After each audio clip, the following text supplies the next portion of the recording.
Persistir.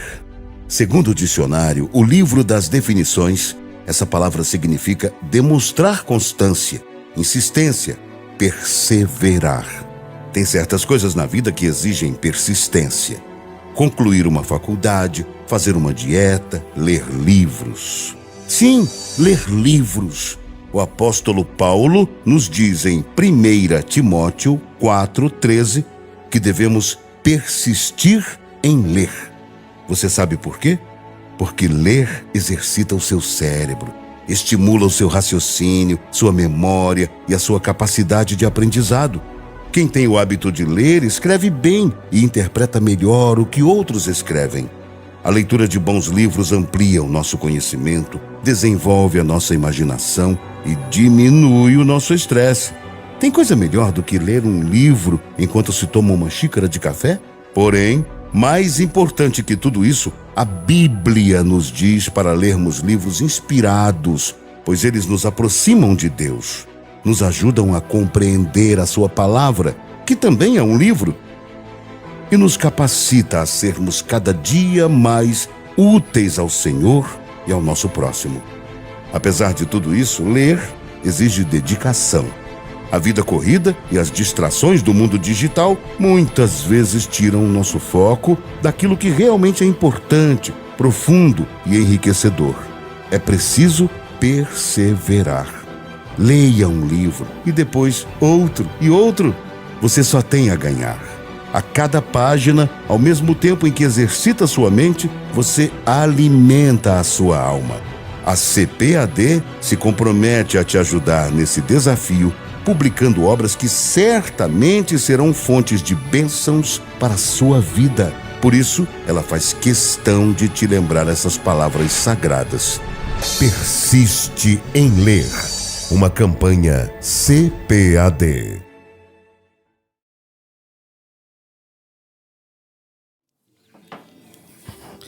Queridos irmãos, a paz do Senhor, nossos amigos e irmãos do momento da EBD, que bênção. E nós estaremos hoje estudando a segunda lição dessa revista maravilhosa que iniciamos na semana passada. E isso para nós é uma bênção muito grande, né? É uma bênção porque essa revista está trazendo assuntos maravilhosos, importantíssimos para toda a igreja. Hoje, terça-feira, primeira terça-feira do ano, 3 de janeiro de 2023. Olha que coisa mais linda, graças a Deus. Desejamos a todos um feliz ano novo, que o Senhor vos encha de muita alegria, de muita paz, de muita saúde, que o Espírito Santo de Deus esteja com cada um e a unção, o poder transborde em cada coração. Sou o pastor Elvis, pastor da Primeira Assembleia de Deus, Coqueiral de Itaparica. Nossa igreja fica aqui na Avenida Saturnino Rangel Mauro, número 162, Praia de Itaparica, Vila Velha, no Espírito Santo. E será sempre, como sempre digo, um prazer muito grande ter você aqui conosco, nos fazendo uma visita. Você será muito bem-vindo. E comigo está também o pastor Mário, trazendo a sua saudação. Saúdo a todos com a doce paz de nosso Senhor Jesus Cristo, desejando a todos vocês uma excelente programação e nesta primeira terça-feira do novo ano, desejo a vocês um ano de muita bênçãos, de muita luz e de muita paz. Deus abençoe a todos. Graças a Deus, querido. Foi um final de semana abençoado que nós tivemos aqui na igreja e graças a Deus por isso. E agora um ano inteirinho para a gente encarar, né? Para a gente vivenciar, para a gente viver. E esse ano na presença do Senhor, como sempre, até que Ele volte. E quem sabe não é nesse ano que Jesus volta e será uma bênção, né? Então nós desejamos aqui a todos um 2023 repleto de muita bênção. Prosperidade para você, sua família, seu casamento, seu serviço, enfim, que Deus abençoe rica e copiosamente, em nome de Jesus. Vamos orar, porque nós vamos entrar na lição de número 2, que será ministrada no próximo domingo, 8 de janeiro de 2023. Querido e eterno Deus, bendito Pai Celestial, Louvado Senhor, seja o teu nome, nós te Senhor. agradecemos por esse momento especial, pois agora vamos meditar na tua santa e gloriosa palavra. Obrigado, Senhor, pelo teu Espírito Santo, que sei que está aqui conosco para nos iluminar, para clarear as coisas, para nos ensinar. Deus, nós dependemos da tua misericórdia sobre nós, que estamos aqui no estúdio da DCI, cada irmão que está agora nos assistindo, nos ouvindo e já com a sua Bíblia, sua revista aberta. Senhor, abençoe a todos, pois nós precisamos muito. Peço a tua bênção sobre a escola dominical, este departamento tão maravilhoso e tão importante para nós, a todos os professores, todos os alunos, a liderança desse departamento. Toma nas tuas mãos, Senhor, e nos ajude sempre a explanar, a falar com excelência, da melhor forma que a gente pode, da tua palavra, da tua lei, da tua vontade sobre nós. Em nome de Jesus, oramos. Amém e amém. Queridos irmãos, como eu disse, né, na semana passada, na lição passada, estamos estudando a revista da CPAD, Casa Publicadora das Assembleias de Deus, Aviva a Tua Obra, o chamado das Escrituras ao quebrantamento e ao poder de Deus. Na semana passada, a nossa primeira lição foi sobre o avivamento espiritual, né? Foi uma bênção. Hoje, lição de número 2, nós vamos estudar o avivamento no Antigo Testamento. Algumas coisas que aconteceram, alguns exemplos, alguns personagens bíblicos que nos trazem essa referência, esse exemplo, essas citações de avivamento. E isso é bênção para nós. Então, lição de número 2, que será ministrada no dia 8 de janeiro de 2023, o avivamento no Antigo Testamento.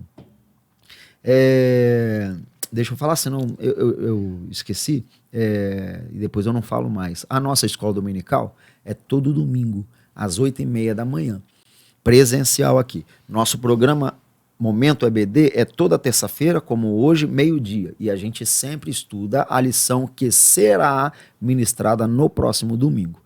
Mas no domingo, 8h30 da manhã, nós temos aqui a escola dominical presencial acontecendo, classes, departamento infantil, várias classes, adolescentes, várias classes, jovens, adultos, várias classes.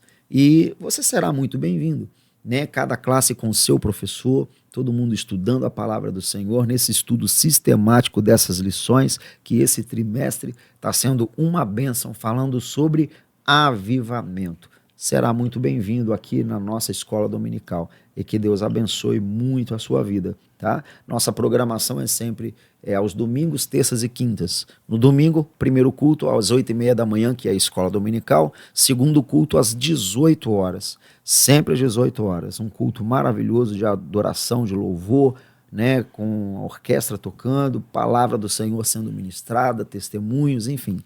Terças e quintas, às 19h30, terça-feira, temos o culto de doutrina, de explanação bíblica, de estudo bíblico, e na quinta-feira o culto clamando pelo impossível, e sempre às 19h30.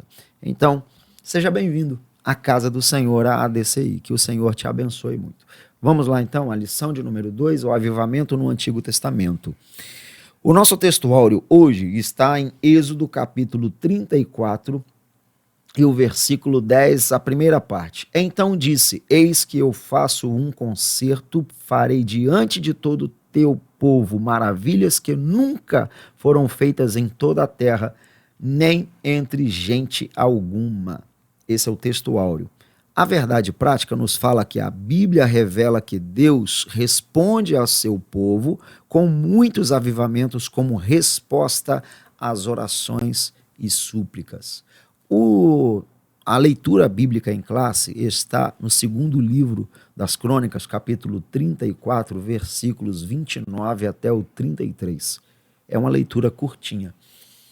29 fala assim: então o rei convocou e ajuntou todos os anciãos de Judá e de Jerusalém, E o rei subiu à casa do Senhor com todos os homens de Judá e os habitantes de Jerusalém, e os sacerdotes e os levitas e todo o povo, desde o maior até o menor.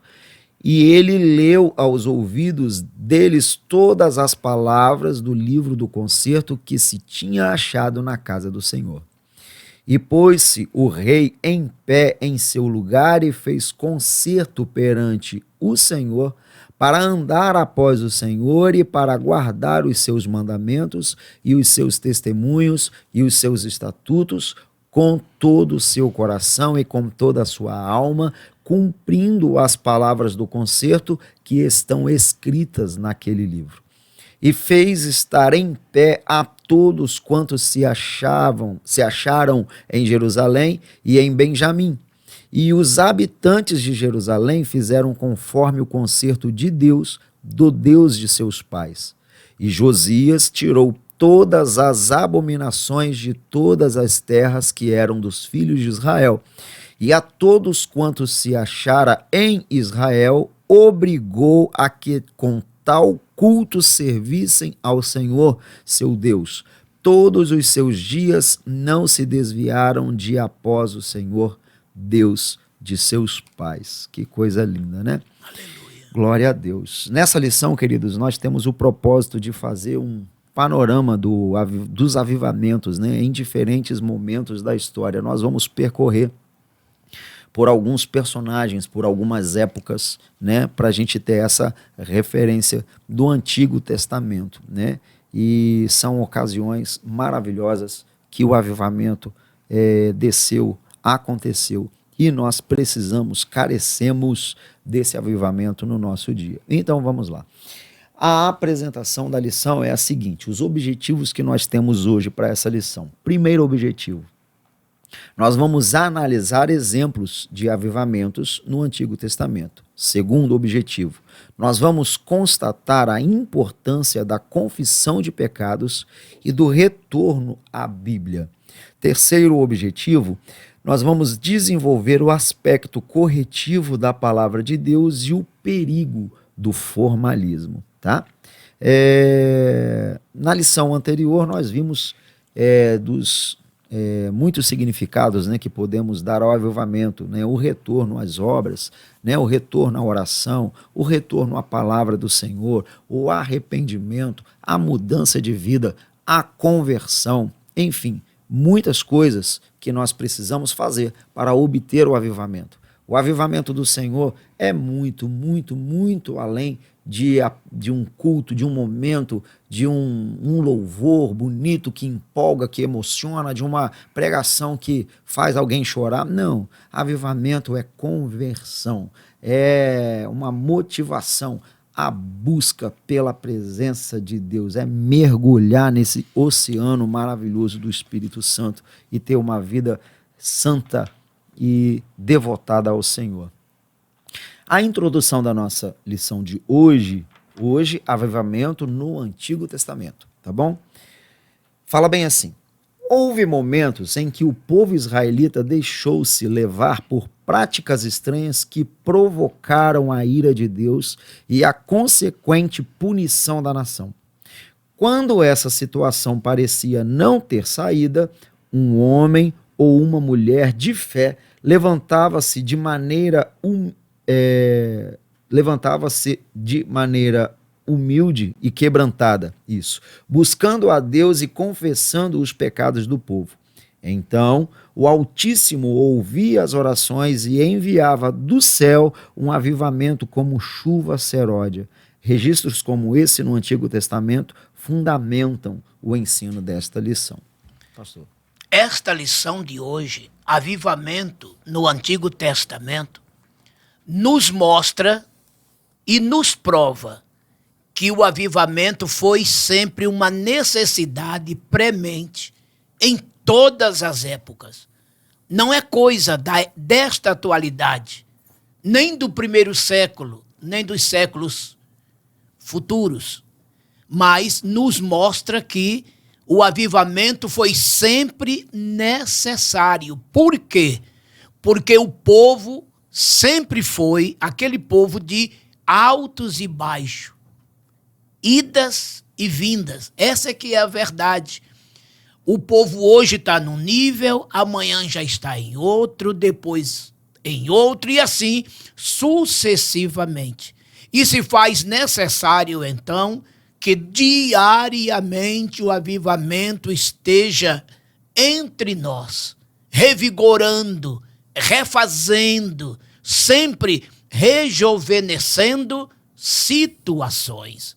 Então, na lição de hoje, vamos ver como foi importante o avivamento em todo o Antigo Testamento, conforme já foi dito, né? Homens e mulheres que humildemente, corações quebrantados, chegavam a Deus para interceder pelo povo que constantemente estava a se afastar de Deus.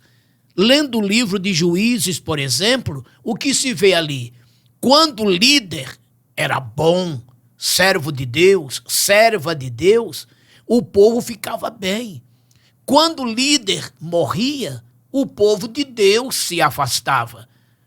Um texto muito triste está lá em Juízes 2, a partir do versículo 9. Após a morte de Josué, está escrito lá que aquela nova geração que surgiu não conhecia Deus e que de Deus se afastou. E isso se tornou uma constante. Líder bom, povo bom. Líder mau, povo mau. Então vocês estão vendo que o avivamento era constante naquela época, como precisa ser constante hoje. Igreja avivada é igreja que tem Deus presente. Isso aí. Queridos irmãos, nós vamos então falar algumas referências aqui de líderes ou de juízes, né? De pessoas, no caso, né?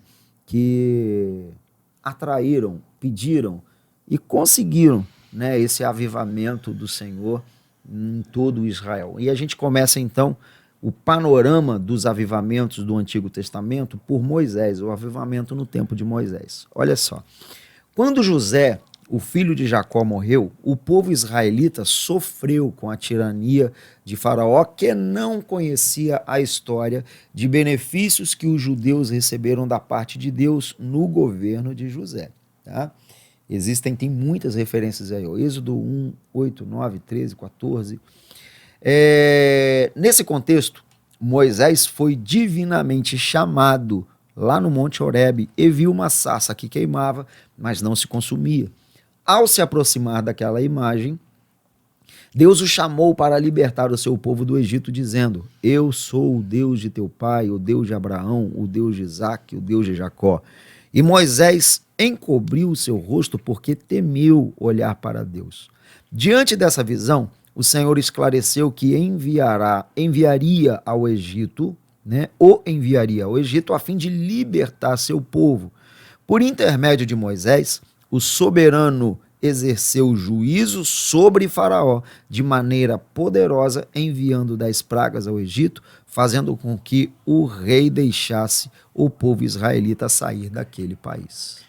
Observamos aqui, irmãos, que a situação de Israel era caótica no Egito. E conforme nos relata Êxodo, capítulo 12, a partir do versículo 40, a Bíblia nos diz que Israel passou 430 anos ali no Egito. Depois da morte de José, o faraó que se levantou, não conhecendo a José e nem a Jeová, escravizou aquele povo. E aquele povo, então, sem líder, ficou. Israel passou a viver, muitos deles, segundo costumes dos egípcios. E a coisa ficou tão arraigada que vocês vão se lembrar que mesmo no deserto, eles, já fora do Egito, quando eles passavam qualquer situação de aperto, logo batia neles a saudade do Egito. Vocês se lembram? De tão arraigada que estava aquela situação egípcia no coração daquele povo. Mas, um maravilhoso dia, Deus chama a Moisés e com braço forte Ele operou maravilhas no Egito como se nunca viu em todos os tempos e em outros países. Naquelas 10 pragas, por exemplo, o que mais se observa ali foi o poder da mão do Senhor ali. E isto sem falar dos milagres que Deus operou em pleno deserto, que nós aqui tão bem conhecemos, que não é necessário aqui relatar por causa da exiguidade de nosso tempo. Então Moisés foi o primeiro homem de Deus ali na história de Israel a promover um maravilhoso avivamento, recuperando, restaurando a fé hebraica daquele povo descendente de Abraão, de Isaque e de Jacó. E daí para frente, amados, foi uma sucessão de líderes que Deus levantava para avivar o povo quando este povo da presença de Deus se afastava. Muito bem, queridos. O primeiro, exemplo aí que nos foi dado pelo comentarista, pela lição, Moisés, que trouxe vida, que trouxe avivamento, que trouxe libertação de Deus, foi um instrumento do Senhor para libertar o povo daquela escravidão. E não muito diferente de hoje, a igreja do Senhor precisa ser avivada para trazer liberdade a tanta gente condenada ao inferno. E só crente avivado é que faz isso, é crente que tem vida, é crente que está em santidade, em comunhão com o Senhor. Que o mundo escraviza tanto quanto o egípcio escravizava, né? Exatamente. Há uma necessidade, avivamento é necessidade na vida do crente, né? O segundo exemplo, aí vem com Samuel, né? O avivamento no tempo de Samuel. Deus usou o profeta Samuel para denunciar a maldade do povo rebelde, a apostasia e o desprezo pelo sagrado no tempo do sacerdote Eli. Então, uma guerra contra os filisteus se instalou na região de Efraim, Ebenezer, e os israelitas foram derrotados. Resultado, a arca foi tomada, os filhos de Eli, que eram sacerdotes, foram mortos. E ao saber da tragédia com seus filhos, bem como da tomada da arca pelos filisteus, o sumo sacerdote Eli também morreu. Foi uma trágica morte. Foi no contexto desses acontecimentos que Samuel exortou os israelitas ao arrependimento. Olha o avivamento aqui, ó. Ao arrependimento. Assim, o povo se humilhou e buscou ao Senhor, que lhe deu uma grande vitória. Um grande avivamento chegou em Israel e Samuel julgou a Israel todos os dias da sua vida. O que observamos aqui, amados, é que Samuel, ele foi o último dos juízes de Israel. Logo após Samuel começa o período dos monarcas. Então veja que de Josué até Samuel, em torno de 250, 300 anos se passaram, entre altos e baixos, conforme eu vos falei, né? Tivemos em Israel líderes como Eudes, como Débora, Gideão, Jefité, o próprio Sansão, Jair e tantos outros. E quando os líderes tinham pulso forte, o povo, tendo essa liderança, buscava a Deus, melhorava de vida. Mas quando esse líder falecia, que entrava um outro líder fraco e que também com o povo se afastava, Deus também os castigava terrivelmente. Não foi diferente na época de Samuel. Quando Deus chamou Samuel ainda criança, a situação era tétrica em Israel. O sacerdote Eli, já velho, era dominado pelos seus filhos, que sacerdotes também eram.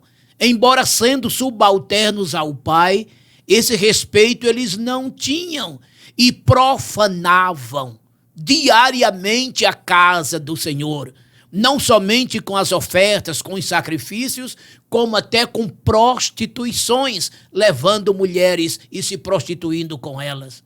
E um dia o próprio Levi disse aos filhos dele: meu filho, se a gente peca contra o homem, somos pelo homem julgado. Mas quando se peca contra Deus, quem o julgará? Está lá em 1 Samuel 2, 25 em diante.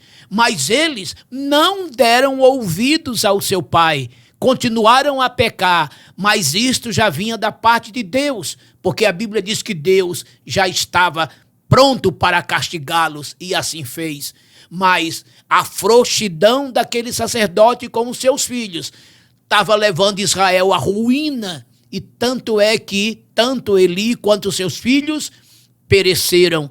E ali Deus levantou Samuel, e através de Samuel grande foi aquele período de avivamento em Israel, porque Samuel chamou o povo ao arrependimento, à conversão. Então Samuel foi mais um instrumento de Deus, usado para que o avivamento voltasse a Israel. Israel voltasse assim aos pés do Senhor, à casa do Senhor, para servi-lo, honrá-lo e amá-lo. Sendo assim, irmãos, Deus sempre usa líderes. É por isso que Deus dá para cada rebanho o seu pastor. Ele mesmo deu uns para apóstolos, outros para profetas, outros para evangelistas e outros para pastores e doutores. Efésios 4, 11. Deus sabe que o povo precisa de liderança e Deus levanta líderes. Que Deus sempre esteja isto a fazer e que os colegas entendam a sua função, a sua responsabilidade, o seu compromisso de levar o rebanho as gramas verdejantes, as águas cristalinas e, melhor que tudo isto, além de alimentar o rebanho, conduzir o rebanho à presença de Deus, diante do altar do Senhor, porque somente assim haverá avivamento no meio do povo. Verdade. Queridos irmãos, o nosso terceiro exemplo aqui, aí já parte para o tempo de Josias, né? Depois do reinado de Ezequias, rei de Judá, Manassés, seu filho, corrompeu-se, caiu na idolatria e no culto aos demônios, ergueu altares nos pátios da casa do Senhor, fez passar seus filhos pelo fogo e usou práticas ocultistas. Olha que coisa tenebrosa. Como punição, Deus enviou exércitos assírios para o prenderem com cadeias. Entretanto, Manassés se arrependeu. Deus ouviu sua oração e lhe restituiu o reino. Após a morte de Manassés, seu filho, Amon reinou em seu lugar. Infelizmente, esse rei não seguiu o exemplo do pai e governou de maneira corrupta. Por isso, seus servos o mataram e o povo declarou Josias rei em seu lugar. Diante desse momento incerto, o rei Josias realizou uma verdadeira reforma espiritual na vida da nação. Ele derrubou altares aos demônios, destruiu imagens de esculturas e estendeu essas medidas saneadoras às outras cidades. Ele mesmo ficou à frente dessas ações para levar o povo de volta aos pés do Senhor. A situação espiritual era tão decadente que até o livro da lei havia se perdido no templo. Olha só, hein? E cheio de igreja aí sem palavra de Deus. Mesma situação. Mas foi achado durante as obras lá no santuário. Assim, o Altíssimo usou a reforma do rei Josias para conduzir o povo a um novo avivamento espiritual. Josias foi o último rei de Judá antes do exílio. Aqui já era o fim do período monárquico. Tivemos bons e maus reis em Judá. Davi, excelente, segundo o coração de Deus, né? E tivemos reis bons como Asa, como Josafá, Joás. Também tivemos o próprio Uzias, Jotão. Jacás foi terrível. Ele também ofereceu filhos para serem queimados, assim como Manassés, o seu neto.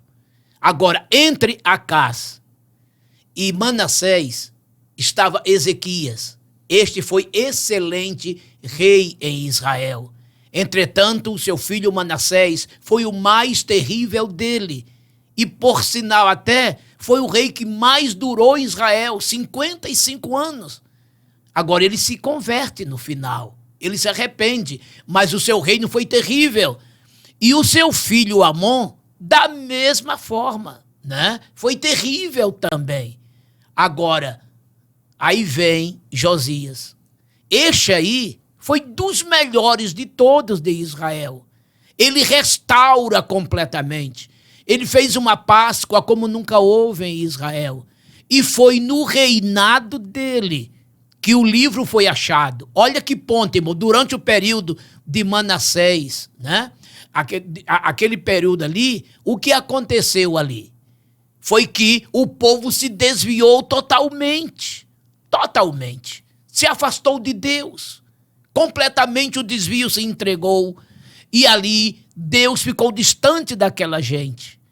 E aqui agora o rei Josias restaura, né? O livro é achado, é lido diante do rei, e ele, cheio de temor e de tremor, ele pede a Deus misericórdia e manda consultar a profetisa Uda, e ela fala que a ira de Deus estava muito acesa e que não se desviaria, mas, entretanto, ele não veria o mal, porque ele se arrependeu, não é?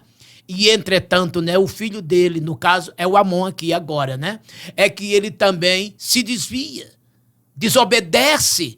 Ah, meus irmãos, que situação, não é? Mas veja que Josias foi aquele homem, a exemplo de Moisés, de Samuel e de tantos outros, trouxe o povo ao altar, à presença de Deus. O que estava no livro, ele cumpriu à risca, colocou tudo em prática. Que mensagem! Quantas igrejas hoje, como disse o pastor Elvis aqui, está sem palavra, vivendo de programas, de visões, sonhos, revelações, tipos assim. Mas essas coisas, amados, não são base para a condução de um rebanho. A condução do rebanho está na palavra, está na Bíblia, nas sagradas escrituras. É a Bíblia que promove o avivamento, é a palavra que promove o avivamento. E a Bíblia diz que o povo perece por falta de conhecimento. Oséias 4:6. Então, que não sigamos os maus exemplos, né, de Acais, de Manassés, de Amon, e sim de reis como Josias, homem santo, né, que reinou de 640 até 609 antes de Cristo. Né? Foram 31 anos de um reinado abençoado, poderoso, fecundo, e depois dele, amados, aconteceu tudo que a profetisa Uda profetizou. Veio a ira de Deus, e aí veio a ida do povo para a Babilônia, onde ficaram 70 longos anos. Os reis que seguiram em diante, né? Jeoacás, Eliaquim, Joaquim e o próprio Zedequias, já foram reis que reinaram também debaixo de desobediência, e já no período da ida para a Babilônia. Foi a desobediência do povo que levou o povo para a escravidão. Tanto Judá para a Babilônia, como as tribos do norte para a Síria. E falando dos reis de Israel, então, nenhum era da descendência de Davi, e todos foram ruins, levando o povo a pecar, a idolatria, a feitiçaria e a prostituição. Qual era o fim desse povo? Cativeiro. E veja que com isto o reino foi destruído. Mesmo agora Israel sendo restaurado no tempo presente, não tem reinado lá, é parlamento. Agora, com certeza, esse reinado de Davi vai ser restaurado no milênio, debaixo da batuta do próprio Jesus, o seu descendente principal, conforme o anjo Gabriel falou a Maria. Sendo assim, amados, entendamos que o desvio leva o povo à ruína, mas que Deus levante homens como Josias para trazer o povo ao altar, à presença de Deus, para que o avivamento sempre esteja presente em nosso meio. Muito bem, graças a Deus. Segundo tópico é a confissão de pecados e retorno à palavra de Deus. Olha só, nós temos aqui alguns pontos também, alguns exemplos, né? O chamado de Neemias, no caso, a confissão do pecado, de pecados e o avivamento pela palavra, pelo ensino, né? Então vamos lá. O chamado de Neemias. Neemias se achava na função de copeiro do rei Artaxerxes da Pérsia, quando foi informado da miséria em que a cidade de Jerusalém se encontrava. Apesar de o templo estar reconstruído, os muros da cidade estavam fendidos e as suas portas queimadas ao fogo. Neemias orou durante 4 meses com grande lamentação, como está no capítulo 1, versículo 4.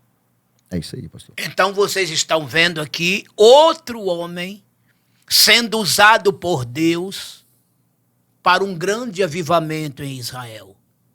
Neemias. Muitos anos já haviam passado, para vocês terem uma ideia.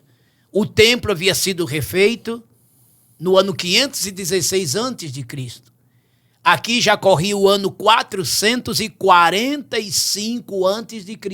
Olha quantos anos depois. Israel, embora com o templo construído, mas os muros, a cidade, estavam em ruína. E ali, agora, era o momento daquele povo, né, que estava voltando lá, desta feita agora, da Pérsia para Jerusalém. A coisa já tinha acontecido a partir do rei Ciro, não é? De quando em vez em um grupo. Tanto é que no ano 516 foi Zorobabel, Josué e uma leva. Depois houve outras levas e agora estava aqui justamente Neemias com Esdras. E aqui Neemias orou a Deus durante estes meses e Deus o ouviu. E ele se dirigiu ao rei e o rei lhe permitiu. E ele foi para Jerusalém junto com Esdras para restaurar os muros da cidade que estavam caídos. Israel era miséria somente, muita desgraça, muita pobreza, e tudo isso no âmbito espiritual aos montões. E Deus usou aquele homem, juntamente com Esdras, para que houvesse uma restauração ali. É por isso que os livros de Esdras e Neemias é chamado livros da restauração de Jerusalém, daquela cidade santa que em ruína estava e que agora passava por um processo de restauração, não somente material, como também espiritual para o povo. Deus sempre teve seus líderes para levar o povo à presença de Deus, e não é diferente hoje. Agradeçamos a Deus por esses gestos tão maravilhosos da sua parte, levantando homens para trazer vida ao povo. E assim foi, avivamentos no Antigo Testamento, e eu tenho certeza que Deus é poderoso para continuar promovendo avivamentos em nosso tempo presente, que tão carente está destas coisas. Isso. E aí, completando, que eu vou ler de uma vez só, que a gente vai continuar falando de Neemias, aqui a gente leu sobre o chamado, né? O chamado de Neemias. Neemias orou durante 4 meses. Agora, a confissão dos pecados. E faço a confissão pelos pecados dos filhos de Israel, que pecamos contra ti. Também eu e a casa do meu pai pecamos. Neemias 1, 6. Esse foi um dos pontos altos da oração de Neemias. Na condição de um intercessor, ele se incluiu entre os pecadores, mencionando a casa do seu próprio pai. Neemias confessou mais: de todo nos corrompemos contra ti e não guardamos os mandamentos, nem os estatutos, nem os juízos que ordenaste a Moisés, teu servo. Neemias 1:7. A confissão dos pecados é a condição indispensável para viver um verdadeiro avivamento espiritual. E ainda vem o avivamento pelo ensino. No tempo de Neemias, o ensino da palavra de Deus foi uma marca que precedeu o avivamento. Neemias mandou que fosse lida a palavra de modo didático, pausadamente, para que o povo entendesse o que Deus requeria de suas vidas naquele momento crucial para a história judaica, após anos de cativeiro em terra estrangeira. Além da leitura, explicavam-se o significado de cada expressão, e o povo entendeu. Como resultado, sobreveio um poderoso avivamento sobre o povo. Houve um quebrantamento verdadeiro, alegria e festas. Ali na praça principal, diante das portas das águas, iniciou-se um poderoso avivamento na história de Jerusalém pós-exílio. Esdras aqui, irmãos, Neemias também, eles seguem o exemplo do profeta Daniel. Basta ler Daniel, capítulo 9, quando Daniel, entendendo que chegara o tempo do povo voltar para Jerusalém, o capítulo é aberto com Daniel confessando, vestido de saco e cinzas, o pecado do povo a Deus, inclusive os seus. E olha que nós sabemos a vida íntegra que Daniel tinha, mas ali ele se colocou no mesmo nível do povo. E foi o que Esdras fez aqui. E Neemias também, porque esses dois estavam juntos. Enquanto Neemias governava, Esdras era o sacerdote que intercedia pelo povo. Então vocês vejam que é na confissão, isto é, no arrependimento, na conversão e na oração que o avivamento acontece, que o milagre se sucede, que o céu se abre, que a mão do Senhor se estende, porque como disse o profeta Isaías, no capítulo 59, versículo 1, os ouvidos do Senhor não estão agravados, nem suas mãos não estão encolhidas, para que não possam salvar. Nós é que com as nossas transgressões impedimos que Deus opere. Nós, com as nossas incredulidades, incertezas, vidas ruins, fechamos o céu para nós mesmos. Porque Deus honra quem é fiel. Ele ouve aquele que está humilhado, orando, buscando, arrependido e convertido. E conforme disse muito bem o comentarista, e os livros de Esdras e Neemias registram, um poderoso avivamento se fez naquela terra. O povo se volta para Deus. E Deus deu não somente vitórias espirituais, como também materialmente, abençoando o povo e dando vitória sobre os seus inimigos. Por quê? Porque homens e mulheres se voltaram para Deus, sob o comando de Esdras e Neemias, converteram-se ao Senhor e o avivamento se fez presente em Judá. Muito bem.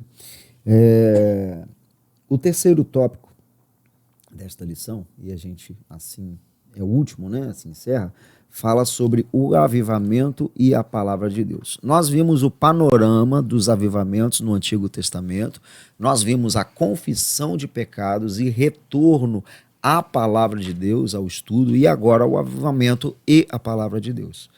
A palavra de Deus corrige. No Novo Testamento, há um padrão de culto a Deus, de decência e ordem, como diz o apóstolo Paulo. Que fareis, pois, irmãos?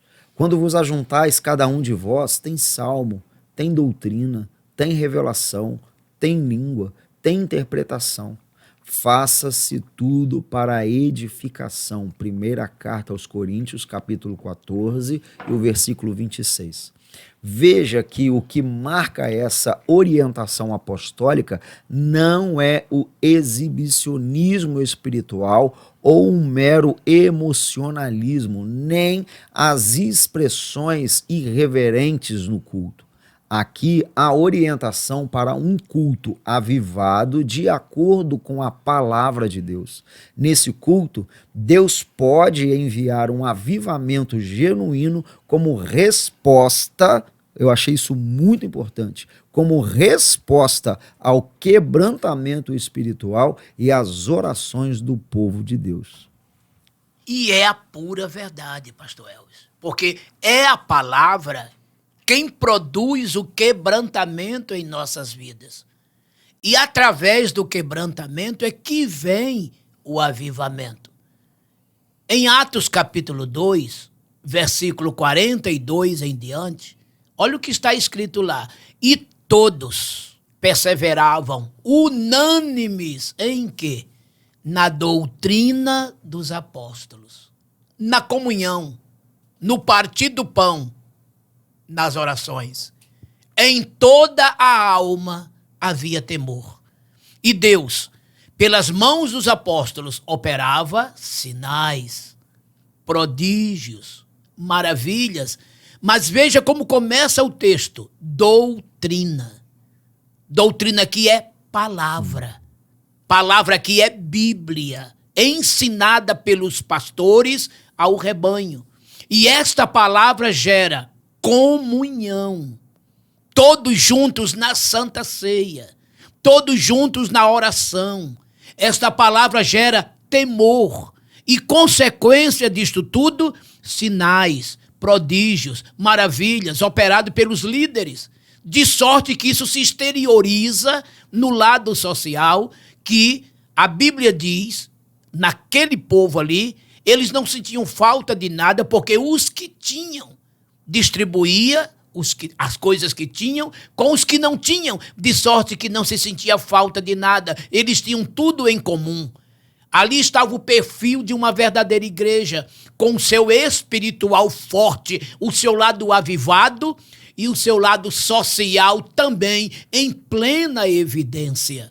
E aqui no texto que o comentarista cita, de 1 Coríntios 14, 26, ordem no culto, decência no culto. Então, conforme ele disse muito bem, avivamento não é emoções, não são aqueles gestos, né?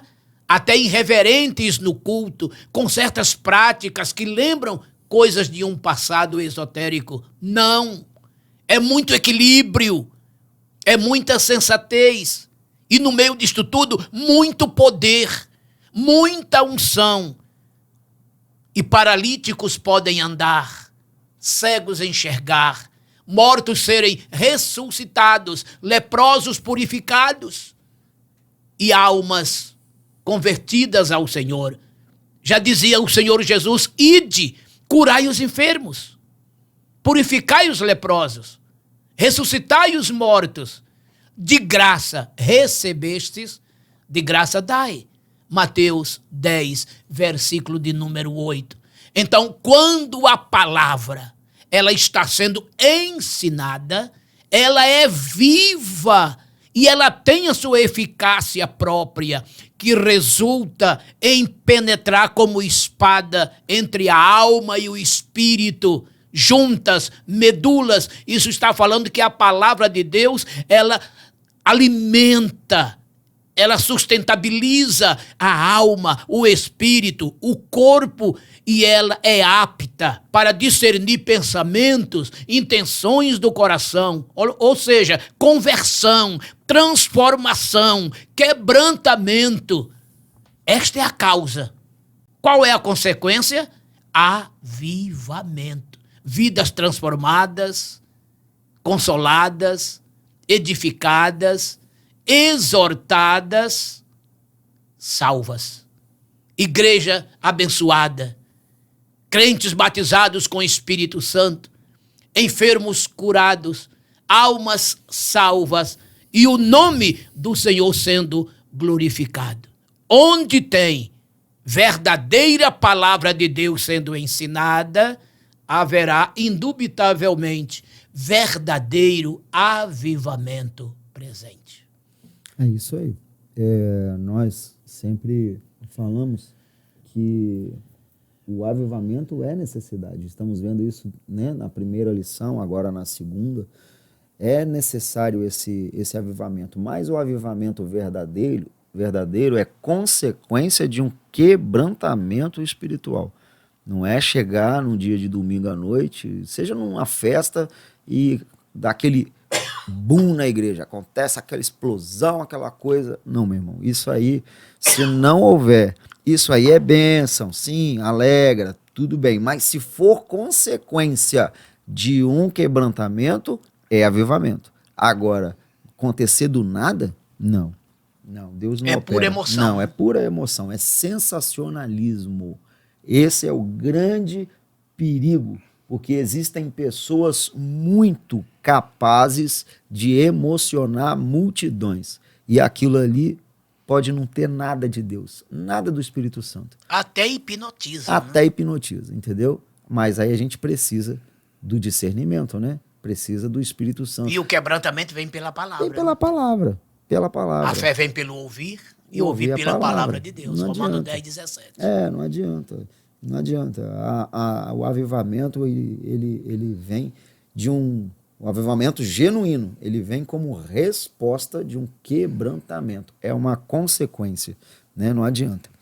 O cuidado com o formalismo. Agora a gente tem aqui o contrário. Também achei hiper interessante, né?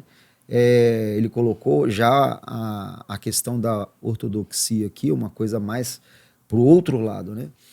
Com formalismo queremos dizer a respeito do que é formal, metódico, rigoroso. É o extremo oposto do mero emocionalismo e exibicionismo espiritual. É verdade que não é errado observar regras, preceitos e métodos, né? No entanto, o formalismo assume uma característica negativa quando o cuidado e o zelo pelo que é formal sobrepõem a necessidade espiritual da igreja. Ora, quando Deus envia um avivamento espiritual, o Santo Espírito tem liberdade na igreja. Os corações estão sensíveis à voz de Deus, os dons espirituais atuam de maneira abundante, a atmosfera espiritual muda o ambiente. Deus age em favor do seu povo. Tudo é feito de acordo com a palavra de Deus para a edificação dos santos. Aí ele repete, 1 Coríntios 14, 26. O que aprendemos aqui é o chamado equilíbrio. Nem para mais e nem para menos. Já dizia o sábio Salomão, não sejais demasiadamente justo, nem demasiadamente sábio, porque te aniquilarás a ti mesmo. E não sejais demasiadamente ímpio, nem demasiadamente louco, porque morrerás fora de tempo. Eclesiastes capítulo 7, versículos 16 e 17. O que o sábio rei estava a nos ensinar é que o equilíbrio deve ser mantido.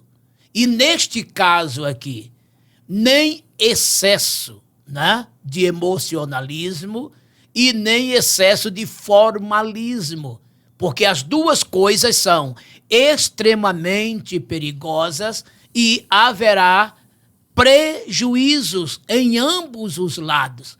Então, o que é que a igreja precisa ter? Sabedoria e poder. Poder e sabedoria. Uma coisa não pode desequilibrar da outra. É como uma balança de dois pratos, com um fiel no meio. A balança tem que ter o mesmo peso. Não pode uma ficar mais pesada do que a outra. Então tem que ter sabedoria para administrar, cuidar, e tem que ter o poder para motivar, para agir, para impulsionar.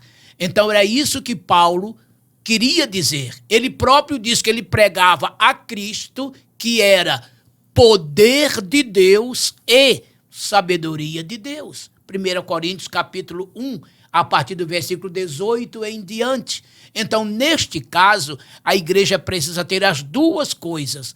Mas, infelizmente, o que se vê por aí afora são igrejas desequilibradas que têm ou uma coisa ou outra. Isso não é bom. O bom é o equilíbrio. ter as duas coisas, poder de Deus e sabedoria de Deus. E essas duas coisas unificadas faz a igreja crescer e permanecer em constante avivamento. É isso aí.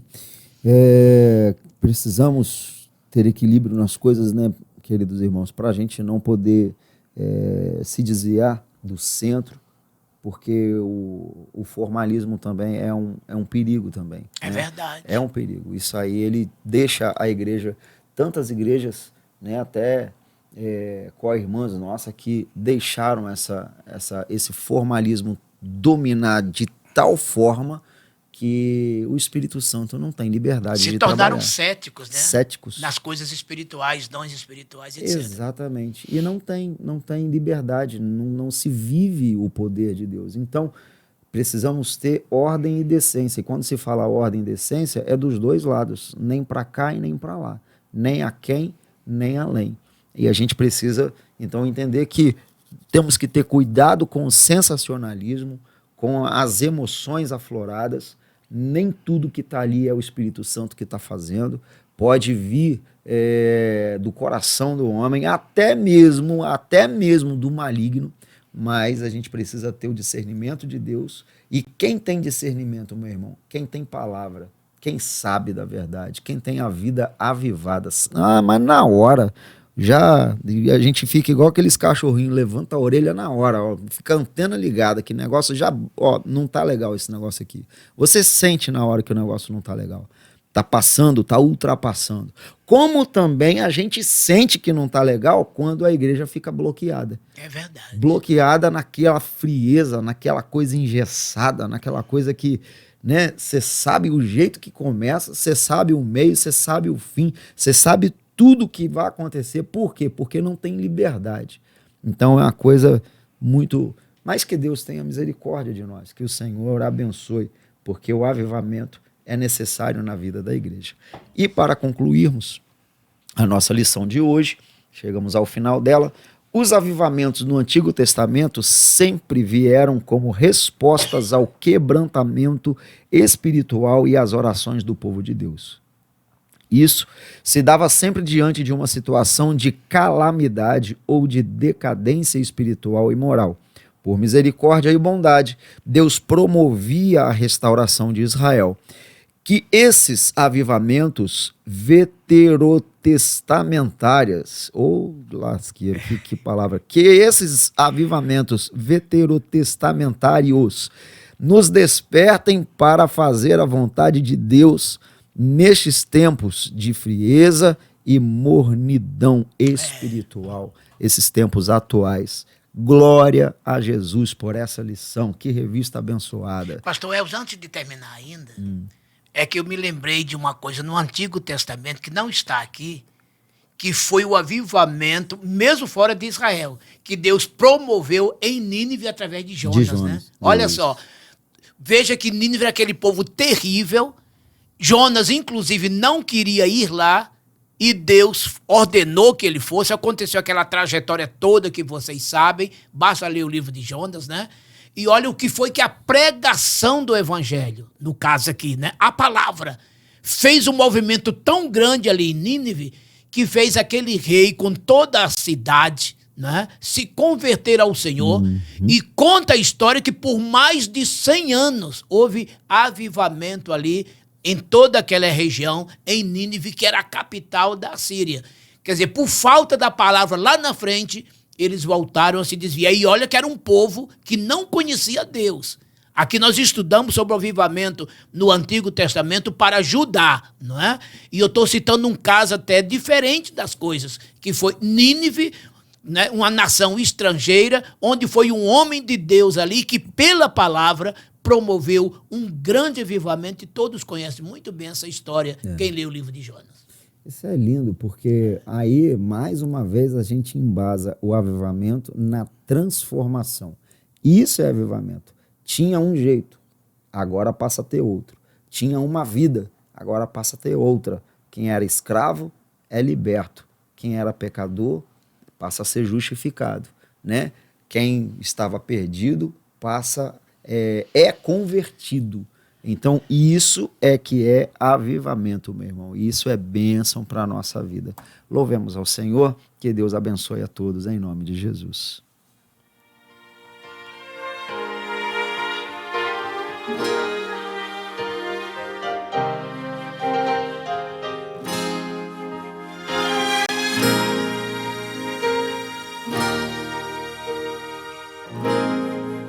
Vamos orar, meus irmãos, vamos orar.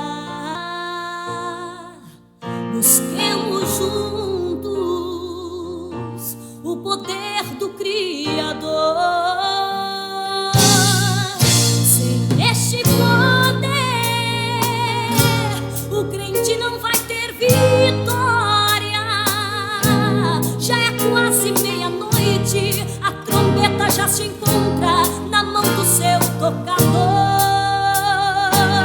As doenças, fome e guerra anunciam para os crentes que é a volta do Senhor. Igreja de poder é a igreja que ora, é a igreja que busca, igreja que luta com certeza de vencer. Igreja fiel, Deus atende a sua oração. Quando ora, o fogo desce, todo mal desaparece no poder da oração. Eu quero ver quando o fogo descer aqui neste lugar e a mão de Jesus começar a tocar. A igreja se enchendo do Espírito de Deus. Eu também quero ver almas sendo libertas da escravidão. Muita gente chorando, estendendo a mão, aceitando Jesus como seu Salvador.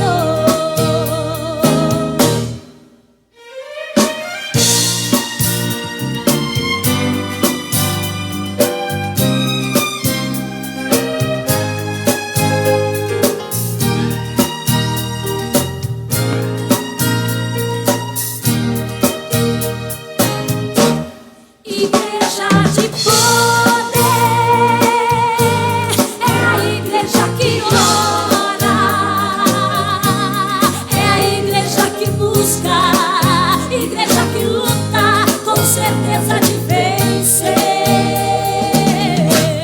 Igreja fiel, Deus atende a sua oração. Quando ora, o fogo desce, todo mal desaparece no poder da oração. Eu quero ver quando o fogo descer aqui neste lugar e a mão de Jesus começar a tocar. A igreja se enchendo do Espírito de Deus. Eu também quero ver almas sendo libertas da escravidão. Muita gente chorando, estendendo a mão, aceitando Jesus como seu Salvador. Muito bem, queridos irmãos, chegamos ao final desta segunda lição maravilhosa, né?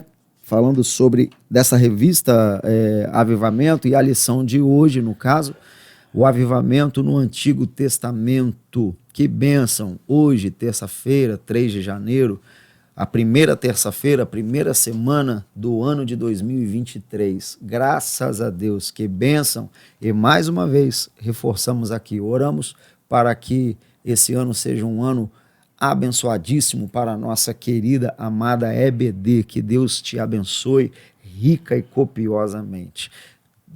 Terça-feira que vem, nós estaremos estudando a terceira lição, que é o avivamento no Novo Testamento e será uma bênção também. Na próxima terça, ao meio-dia, nós esperamos, aguardamos por você aqui para estudarmos juntos a palavra do Senhor. Que Deus abençoe, queridos, em nome de Jesus. Quero lembrar a todos da casa que hoje, terça-feira, tem culto de doutrina. Nossa programação continua normal no mês de janeiro, domingos, terças e quintas. Domingo, 8h30 da manhã, escola dominical. À noite, 18 horas. Terça, hoje, 19h30, culto de estudo bíblico. Quinta-feira, 19h30, clamando pelo impossível. Que Deus te abençoe, que o Senhor possa falar profundamente ao seu coração. Querido eterno Deus, bendito Pai, nós te agradecemos, Senhor, por esse momento especial, quando nós nos dedicamos a estudar a Tua palavra. Senhor, aviva a Tua obra, Senhor. Tem misericórdia da Tua igreja, tem misericórdia de nós. Nos ajude, Senhor, abençoe a escola dominical, cada professor, cada aluno, os líderes. Meu Deus, toma todos nas Tuas mãos para que possamos fazer a Tua obra com excelência, pois queremos Te alegrar. Senhor, tenha misericórdia de nós. É o que eu oro em nome de Jesus. Amém. Pastor, com a bênção apostólica. Que o eterno amor de Deus, o nosso querido Pai, a graça inefável de Jesus Cristo, o nosso querido Deus Filho, e a comunhão do doce Deus Espírito Santo, seja com todo o povo de Deus, por toda a terra espalhado, hoje e sempre. Amém. Amém.